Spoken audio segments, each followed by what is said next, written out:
Hello everyone welcome to my YouTube channel सकाळु सकाळु टिके चाहा पी देकी 3टा रातिर आमे घरे समस्ते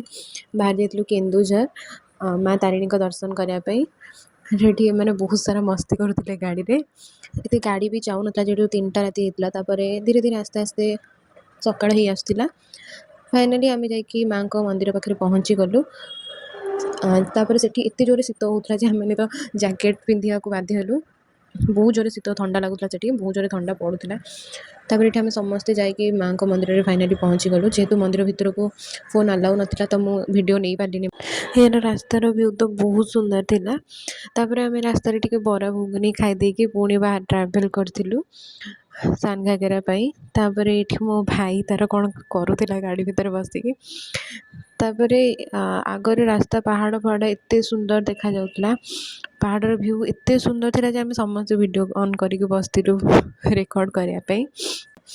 बहुत सुंदर रास्ता था एत गाड़ी मोटर भी जाऊ नथला जेहेतु पहाड़ पहाड़ थिला तो रास्ता बहुत सुंदर लगुला तापर फाइनाली बहुत ट्रैवल कला पर आमे जाके पहुँचलु सान घागरा रे तापर ये मुझे क्लिप नहीं गली वीडियो करने आम समस्त जाके पहुँचलु चारि पाखर व्यू एत सुंदर थिला जे टिके कुहुड़ी भी पड़ुला तो चारि साइड पूरा ग्रीन ग्रीन देखा जाउतला बहुत सुंदर लगुला मु मोर बहुत सारा वीडियो बनई देथिली एठी जगटा तो बहुत सुंदर थिला चारि साइड मु बहुत सारा वीडियो क्लिप नहीं जाइली तो नजर ही हटु नाला जो आसवा को भी इच्छा हो नाला एत सुंदर जगह थिला तापर ये मो रानी दी किसी करूला रानी दी ये पायल फोटो उठाऊला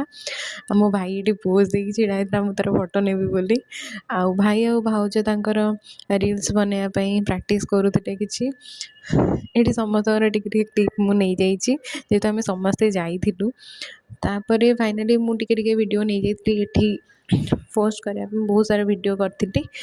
जगह एत सुंदर थिला यार चारि पाख एत सुंदर लगुला तापर आम फाइनाली जेतु सब बेस्ट पार्ट बोटिंग को जाइलु बोटिंग करने गलु पानी रे बोटिंग करके बहुत मजा लगे बहुत सारा मजा कलु ता भितर बोटिंग करने समय बहुत मजा कलु तापर पुणी बोटिंग कर सारापर आम एठी पहाड़ उपर को गलु वाटरफॉल देखापी पहाड़ सेमती समस्ते टायर्ड थे तो चढ़ी चढ़ी धीरे धीरे समस्ते जाऊे ये समस्त को थका लगुला तो किसी समय रेस्ट नहीं कि धीरे धीरे ऊपर को जाऊँ तापर फाइनाली आम पहुँच जाइलु वाटरफॉल पाखे वाटरफॉल देख सारापर यार चारि साइड व्यू भी टिके पहाड़ था बहुत सुंदर लगुला जेहेतु 11टा 12टा पाखापाखि टाइम थिला टिके खरा होता बहुत सुंदर लगुला आपण मैंने भी जब ये विजिट करने आसछन्ति तो मुझे कहबी केन्दुझर बहुत बढ़िया जगह आपण फैमिली सहित भी आसपारे सांग मान सहित भी आसीपारे बहुत सुंदर जगह तापर एठू आम तौक आसलु एठू आम तौक आसलु तलर भी मुझे किसी वीडियो रेकर्ड करुली व्यू भी तार बहुत सुंदर लगुला बोटिंग करुले लोक मैंने जेहेतु आउपर भी तलर व्यूटा बहुत सुंदर देखा जगहटा बहुत सुंदर थिला तापर आम एठी किछि आचार देखिलु किछटा आचार किनिक आनलु यार टेस्ट भी बहुत सुंदर थिला से बहुत बहुत टेस्ट करने भी बहुत क्वांटिटी आचार दौले तापर आम पुणी ट्रावेल कलु बड़ घाघरा वाटरफॉल जावाई यार रास्ता गुड़ा भी बहुत सुंदर थिला चारि साइड रे गछ थिला मझिरे रोड जेहेतु आउ सुनसान भी थिला लोक मैंने बेसी जिबा आसिया करू नथिले बहुत सुंदर लगुला व्यू तो बहुत सुंदर थिला तापर बहुत बाट ट्रैवल कला पर फाइनाली आम पुणी बड़ घाघरा वाटरफॉल पाखे पहुँची जाइलु यार पानी तो एत सुंदर थिला मत उठापी मत पायल को तो उठापी इच्छा हो जमा भी घर को जावाक इच्छा हो नाला आम दीज पानी रे बहुत सारा मस्ती करूँ पायल मु पानी रे बहुत सारा मस्ती करूँ पानी तो बाहर को टोटाली इच्छा नाला बहुत सुंदर लगुला से जगह आउ परिवेश भी बहुत सुंदर थिला बेसी लोक भी नथिले से टाइम रे सेठी आम दीज बहुत सारा मस्ती कलु तापर आमको समस्त छाड़ी पड़े तथापि आम पानी बाहर इच्छा नाला आम बहुत समय पानी खेलला जाके फाइनाली झरणा पाखे पहुँची तापर सेठी पायल आ किछटा क्लिप्स नहीं जाइलु वीडियो पाई झरणार व्यू भी बहुत सुंदर थिला तापर यार साइड व्यूज गुड़ा भी बहुत सुंदर थिला फाइनाली आम सेठू बाहर के आसलु ଯାଜପୁର ମା ବିରଜାଙ୍କ ମନ୍ଦିର। ବହୁତ ସମୟ ଟ୍ରାଭେଲ୍ କଲା ପରେ ପାଖାପାଖି 4 ଘଣ୍ଟା 4.5 ଘଣ୍ଟା ଟ୍ରାଭେଲ୍ କଲା ପରେ ଆମେ ପହଞ୍ଚିଥିଲୁ ମା ବିରଜାଙ୍କ ମନ୍ଦିରରେ। ଟିକେ ଲଞ୍ଚ୍ କରିକି ପହଞ୍ଚିଥିଲୁ। ଯେହେତୁ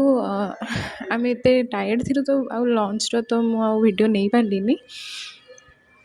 ଆମେ ରାସ୍ତାରେ ବହୁତ କଷ୍ଟରେ ବି ଲଞ୍ଚ୍ ମିଳିଥିଲା। ହୋଟେଲ୍ ମାନଙ୍କରେ ଏତେ ବି ଲଞ୍ଚ୍ ଆଭେଲେବୁଲ୍ ନଥିଲା ତ ବହୁତ କଷ୍ଟରେ ଲଞ୍ଚ୍ ମିଳିଲା। ଆଉ ଲଞ୍ଚ୍ ଖାଇକି ଆମେ ବାହାରିଥିଲୁ ମାଆଙ୍କ ମନ୍ଦିର ଯିବା ପାଇଁ। ସନ୍ଧ୍ୟା ପାଖାପାଖି 7ଟା ପାଖାପାଖି ଆମେ ଯାଇକି ପହଞ୍ଚି ଯାଇଥିଲୁ ମା ବିରଜାଙ୍କ ମନ୍ଦିରରେ। ମନ୍ଦିରର ପୁରା ଫାଷ୍ଟରୁ ଭ୍ୟୁ ରେକର୍ଡ଼ କରିଛି ମୁଁ, ଯେହେତୁ ଏଠି ରେଷ୍ଟ୍ରିକ୍ସନ୍ ଏତେ ନଥିଲା ତ ମୁଁ ଫାଷ୍ଟ ଷ୍ଟାର୍ଟିଂରୁ ହିଁ ଭ୍ୟୁ ରେକର୍ଡ଼ କରିଥିଲି। ମନ୍ଦିର ଚାରିପାଖର ଭ୍ୟୁ ବି ବହୁତ ସୁନ୍ଦର ଥିଲା। ଏତେ ଲୋକ ବି ନଥିଲେ ଯେହେତୁ ରାତି ହେଇଯାଇଥିଲା। ତାପରେ ମନ୍ଦିର ଭିତରକୁ ଗଲୁ, ମାଆଙ୍କର ଦର୍ଶନ କଲୁ। ମାଆ ତ ବହୁତ ସୁନ୍ଦର ଦେଖାଯାଉଥିଲେ। ତାପରେ ପାର୍ଶ୍ୱ ଦେବାଦେବୀଙ୍କର ଦର୍ଶନ କରିକି ମୁଁ ଏଠି ତାପରେ ମନ୍ଦିର ବାହାରର କିଛିଟା ଭ୍ୟୁ ରେକର୍ଡ଼ କରିଦେଇଥିଲି। ଫାଇନାଲି ଆମେ ଟିକେ ଏଠି ଆଳୁ ଚାଟ୍ ଖାଇଦେଇକି ଘରକୁ ବାହାରିକି ପଳେଇ ଆସିଥିଲୁ। ଭିଡ଼ିଓଟି ଭଲ ଲାଗିଥିଲେ please like share and subscribe କରିଦେବେ। ଦେଖା ଆଉ ଗୋଟେ ନୂଆ ଲଙ୍ଗ୍ ଭିଡ଼ିଓରେ।